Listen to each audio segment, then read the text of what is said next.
नमस्कार साथियों, आप उपस्थित हैं आपके अपने चैनल एग्ज़ाम विमर्श में।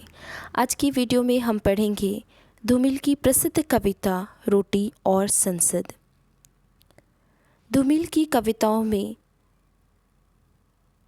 आम आदमी के प्रति व शोषितों के प्रति पीड़ा का स्वर तथा शोषकों के प्रति प्रायः विद्रोह का स्वर नज़र आता है। धूमिल का जन्म 9 नवंबर 1936 में वाराणसी के खेवली नामक गांव में हुआ और इनकी मृत्यु ब्रेन ट्यूमर की वजह से 10 फरवरी 1975 को कम ही उम्र में हो गई।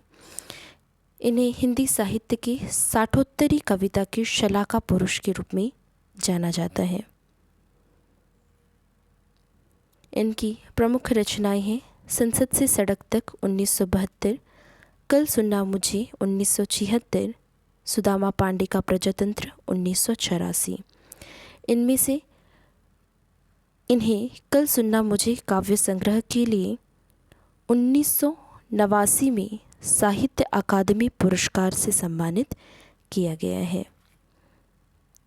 और कल सुनना मुझे काव्य संग्रह से ही ली गई कविता है जिसकी चर्चा अभी हम करेंगे, रोटी और संसद। रोटी और संसद कल सुनना मुझे काव्य संग्रह की एक छोटी कविता है, लेकिन इसमें जिस तरह के विचार प्रस्तुत किए गए हैं ये वास्तव में वर्तमान समय के लिए एक बहुत ही गंभीर प्रश्न है। इस कविता में देश की गरीबी की समस्या पर विचार प्रस्तुत किया गया है। इसके साथ ही देश की राजनीति, चुनाव व्यवस्था के प्रति प्रहार है। आइए हम इस कविता को पढ़ते हैं और इसकी व्याख्या करने का प्रयास करते हैं। एक आदमी रोटी बेलता है, एक आदमी रोटी खाता है, एक तीसरा आदमी भी है जो ना रोटी बेलता है ना रोटी खाता है, वह सिर्फ रोटी से खेलता है। मैं पूछता हूँ यह तीसरा आदमी कौन है? मेरे देश की संसद मौन है।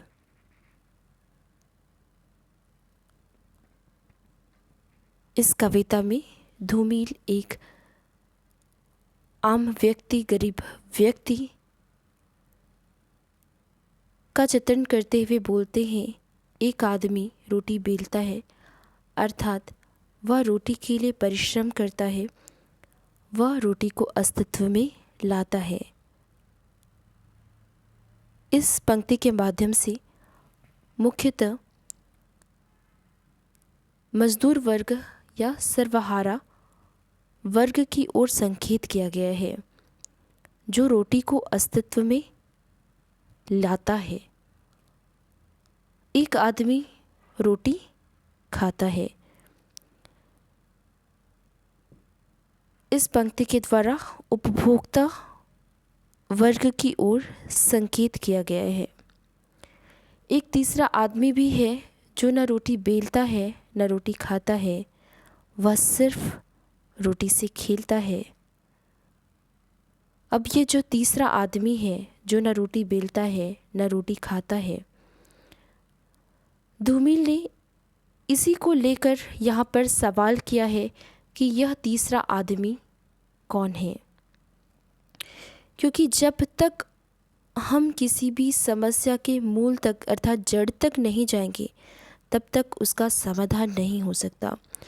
जब तक हम यह नहीं जान पाएंगे कि यह तीसरा आदमी कौन है, हम कभी भी देश को गरीबी से बाहर नहीं निकाल सकते हैं।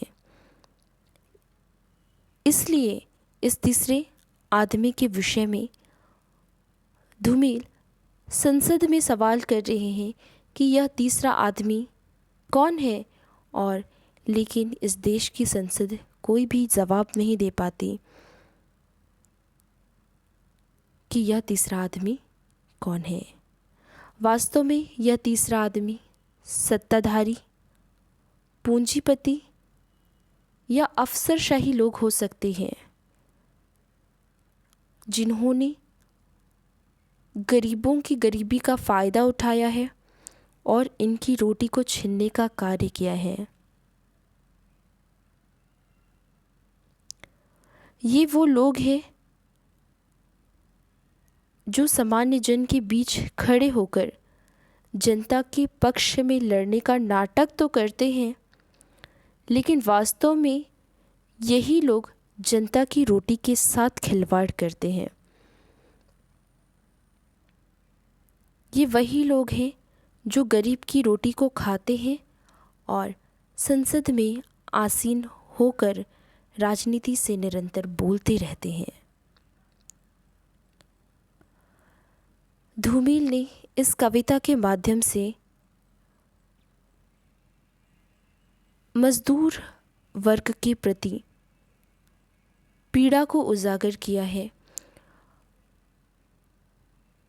और इसके साथ ही देश के प्रजातांत्रिक व्यवस्था में चुनाव व्यवस्था की पोल को खोला है। जिस तरह से कवि इस कविता में प्रश्न करता है, मैं पूछता हूँ यह तीसरा आदमी कौन है।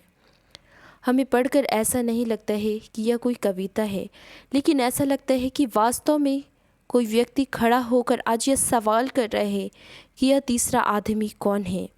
इस प्रश्न में एक आक्रोश है, एक दर्द है